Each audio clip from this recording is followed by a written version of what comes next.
नमस्कार मित्रांनो, मी भाऊसाहेब कसबे. स्वागत आहे तुमचं माझ्या YouTube चॅनलमध्ये. आजचा सोन्याचा रेट काय आहे आजच्या व्हिडिओमध्ये सविस्तर माहिती आपण जाणून घेणार आहोत. जागतिक बाजारपेठेतील अस्थिरतेचा फटका आता थेट मार्केटला बसला आहे. गेल्या काही दिवसात सोने आणि चांदीच्या दरात झालेल्या विक्रमी घसरणीने गुंतवणूकदाराची झोप उडाली आहे. केवळ 53 दिवसाच्या कालावधीत चांदीच्या किमतीत जवळपास 50% तर सोन्याच्या किमतीत सुमारे 25% घट झाली आहे. ही पडझड 27 जानेवारी रोजी झालेल्या उच्चांकी पातळीनंतर सुरू झाली आहे. मल्टी कमोडिटी एक्सचेंज MCX वर चांदीचे प्रति किलो 4,20,048 रुपयाचा विक्रमी उच्चांक गाठला होता.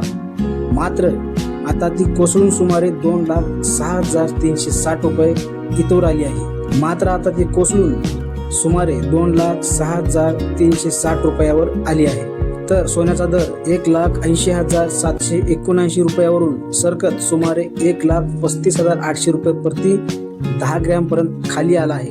या अचानक झालेल्या मोठ्या घसरणीमागे अनेक कारणे आहेत. विश्लेषकांच्या मते जागतिक स्तरावर रिस्क ऑफ म्हणजे जोखीम टाळण्याचे वातावरण निर्माण झाले आहे. यामुळे गुंतवणूकदारांनी विविध एसेट क्लासमध्ये एकाच वेळी मोठ्या प्रमाणात विक्री केली. यामध्ये दुबईतील रिअल इस्टेट क्षेत्र, क्रिप्टोकरन्सी आणि शेअर बाजाराचा समावेश आहे. याशिवाय अमेरिकन फेडरल रिझर्व्हच्या कडक व्याजदर धोरणामुळेही बाजारावर दबाव पडला आहे.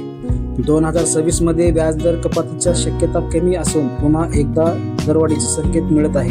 यामुळे अमेरिकन डॉलर सशक्त झाला आहे.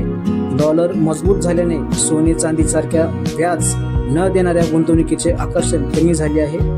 परिणामी gold ETF exchange trend fund मधूनही मोठ्या प्रमाणात पैसे बाहेर पडत आहेत.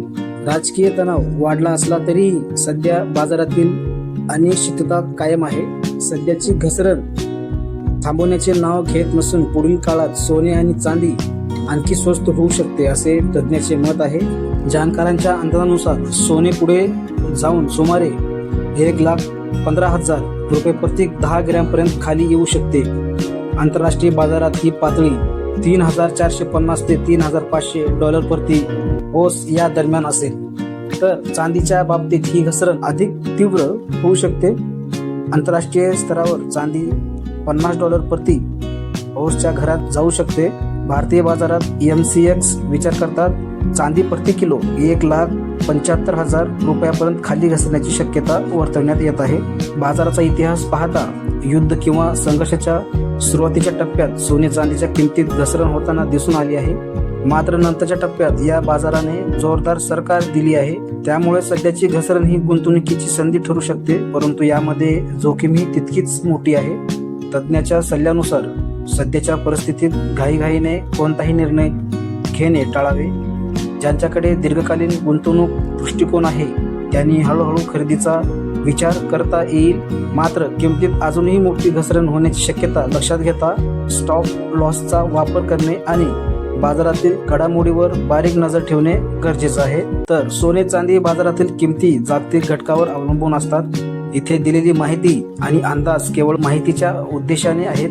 कोणतीही गुंतवणूक करण्यापूर्वी आपल्या आर्थिक सल्लागाराचा सल्ला नक्की घ्या. तर व्हिडिओ आवडला असेल तर व्हिडिओला लाईक करा, चॅनलला सबस्क्राईब करा. असेच महत्त्वपूर्ण व्हिडिओज तुमच्यापर्यंत मिळत राहतील. तर भेटूयात नवीन माहितीसह, नवीन अपडेटसह. धन्यवाद.